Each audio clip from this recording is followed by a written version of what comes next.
안녕하세요. 대회 조선부터 방산 또 에너지 관련된 업종을 담당하는 멘토 황대근입니다. 오늘은 대한해운 함께 살펴보도록 하겠습니다. 현재 해운주가 시장의 관심사로 돌아왔습니다. 우리가 예상을 했던 대로 진행이 되고 있는 상황이다. 이렇게 설명을 드릴 수 있겠죠. 특히 제가 다양한 해운주에 대한 분석을 진행을 했습니다. 흥하해운도 그렇고 대한해운도 그렇고 또 HMN 같은 이런 해운주들도 계속해서 분석을 해드리고 있었는데 제가 대한해운 같은 경우에는 조금 특별하게 말씀을 드렸습니다. 실적을 기반으로 한 종목이기 때문에 처음에 전쟁 리스크를 통해서 흥하해운이 주가가 상승할 수 있겠죠. 하지만 그 다음에 이 해운주에 대한 수급이 돌아오게 되면 실적을 기반으로 한 대한해운이 강한 상승 모멘텀을 받을 수 있다라고 설명을 드렸는데 이 금일 같은 경우에 한 7% 가량 주가가 또 상승을 해주면서 실적에 대한 이 펀더멘털을 주가에 반영을 시키고 있는 과정이 현재 발현이 되고 있지 않나 생각을 하고 있습니다.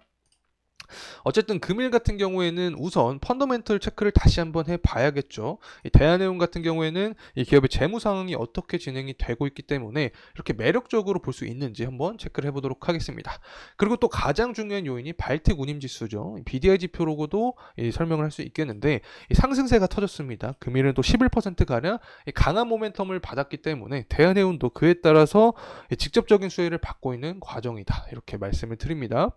자, 그리고 나서 이제 경제가 성장하게 되면 물동량이 증가를 할 수밖에 없게 됩니다. 이 물동량이 증가하면 자연스럽게 운임비도 상승을 하게 되는 거고, 자, 이런 상황에서 만약에 전쟁 리스크가 터지게 되면 또 호르무즈 해협을 봉쇄하겠다라는 이슈가 나와줄 수 있습니다. 이 해협을 봉쇄하게 되면 물동량이 증가하면서 운임비가 상승할 수 있게 되고 해협이 봉쇄되면 또 운임비가 상승할 수 있게 되기 때문에 전반적으로 이 수혜를 받을 수 있는 종목이 될 수 있다는 점 다시 한번 강조드리고 또 구독과 좋아요도 한 번씩만 해주시면 감사하겠습니다.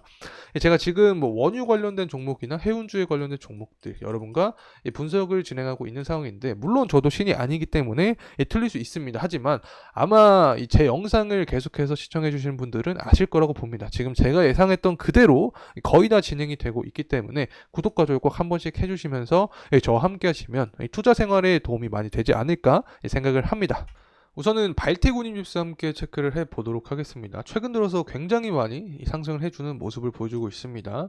금일 같은 경우도 확인을 했듯이 11% 가량 상승을 해주면서 이 부분이 바로 해운주에 대한 수급적인 측면에 도움을 주었다. 이렇게 설명을 드릴 수 있는데 이 발틱 운임지수 자체는 결국에 중국의 경제 성장세가 보이면서 경제 회복세가 보이면서 회복이 되었습니다. 그래서 기사 내용도 살펴보게 되면 이 철광석에 대한 수입 증가했다. 철광석 수요가 증가를 해주면서 BDI 지표도 상승을 할 수밖에 없는 상황입니다. 전반적으로 중국의 무역 지수도 개선세를 보여주고 있는 상황이기 때문에 이 부분이 결국에 BDI 지표 상승까지 유발을 하게 되는 현재 상황이지 않나 보고 있습니다. 자, 그래서 금일 이렇게 대한해운이 강한 상승 모멘텀을 받는 것은 결국에 BDI 지표가 상승했다. 자, 이유는 알겠는데 그렇다면 기업의 펀더멘털 자체가 어떻게 형성이 되고 있냐? 자, 이 부분 함께 체크를 해보도록 하겠습니다. 일단 23년 12월과 비교해서 24년과 25년 그리고 26년까지 실적의 개선세를 예상을 할 수 있는 상황입니다. 매출액이 증가를 해 가고 있는 상황이고 그에 따라서 영업이익도 증가를 해주고 있습니다. 매출액과 영업이익이 동시에 상승하는 모습을 보여주고 있기 때문에 기업이 성장을 하고 있구나라고도 파악을 할 수 있게 되는 거죠. EPS도 당연히 상승을 해주겠죠. EPS도 23년 대비해서 거의 2배가량 상승할 전망을 해주고 있기 때문에 해운주 중에서도 실적 주가 바로 대한해운이다라고 평가를 할 수 있습니다. 자, 그리고 나서 기업의 주당순 자산 가치인 BPS 함께 체크를 해보도록 하겠습니다. BPS도 다 5,000원 구간을 형성을 해주고 있는 상황인데 이 가격적인 현재 흐름과 비교를 했을 때 거의 2배 이상 차이 나는 구간이기 때문에 그만큼 저평가에 대한 매력주로서 대한해운이 평가를 받을 수 있다라고 개인적으로 생각을 하고 있습니다. 어쨌든 펀더멘털도 이렇게 좋은 모습을 보여주고 있고 미국의 제조업 지표도 그럭저럭 괜찮은 모습을 형성을 해주고 있습니다. 고금리에도 불구하고 소매 판매도 잘 나와주고 있고 제조업 지표도 살아나고 있습니다. 특히 중국 같은 경우를 보게 되면은 3월 31일과 4월 31일 날 예측치보다 실제가 더 높게 나온 모습을 보여줬습니다. 특히 경기 확장을 뜻하는 50이라는 기준치를 또 넘어준 모습을 보여줬기 때문에 중국 경제도 살아나고 있구나 이렇게 생각을 할 수 있습니다. 있습니다. 이 중국 경제가 살아나게 되면 당연히 자연스럽게 BDI 지표가 상승할 수 있게 됩니다. 그래서 이 금일과 같은 이런 강한 상승 모멘텀을 받게 되는 상황이다. 자, 이렇게 다시 한번 말씀을 드립니다. 자, 그리고 나서 우리가 체크를 해볼 수 있는 게 결국에 이스라엘과 이란의 전쟁입니다.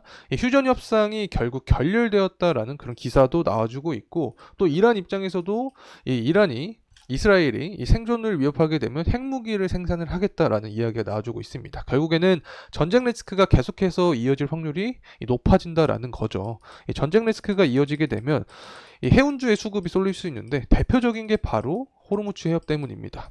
거의 패턴이 똑같습니다.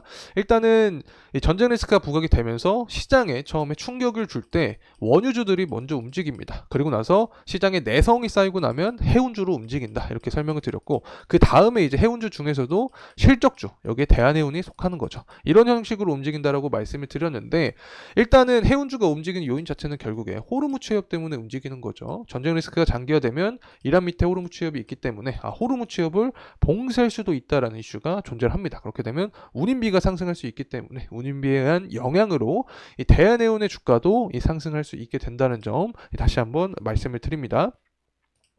그리고 나서 최근 들어서 또 해운주에 대한 트렌드가 조금 바뀌었다라고 설명을 드렸는데, 그 이유는 유가라고 말씀을 드렸었죠. 유가가 상승하게 되면 비용이 증가를 하죠. 비용이 증가를 하면 사실은 해운주에 좋지 않습니다. 좋지 않은데 최근 들어서 이렇게 유가가 상승하는 시기에도 해운주 주가는 상승합니다. 그 이유 자체는 결국에 지금 유가가 상승하는 요인 중에 가장 큰 게 전쟁 리스크고, 전쟁 리스크가 부각이 되면 유가도 상승하고 운임비도 상승한다라고 설명을 드렸습니다. 운임비의 상승 폭이 유가보다 더 강하게 작용을 하고 있기 때문에 대한해운의 주가도 유가가 상승하면서도 현재 상승폭을 보여주고 있다는 점 다시금 설명을 드립니다.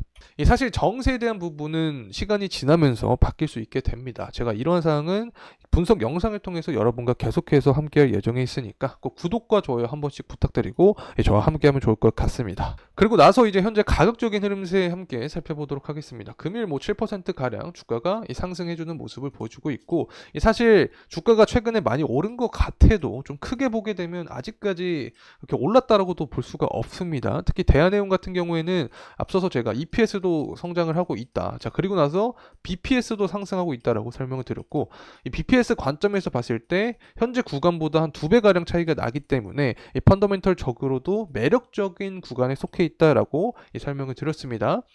어쨌든 현재 구간에서 주가가 상승하면은 121선 구간을 먼저 돌파를 해주는 게 포인트가 될 수 있습니다.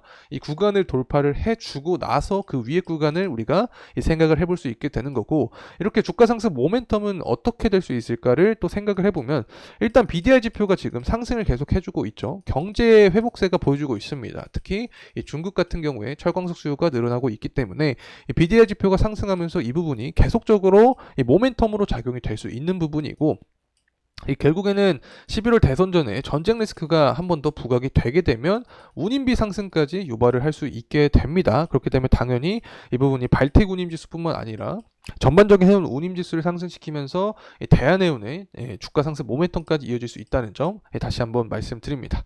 자, 이상으로 대한해운에 대한 영상 마무리하도록 하겠습니다. 금일 시간이 도움이 되셨다면 구독과 좋아요 부탁드리겠습니다. 감사합니다.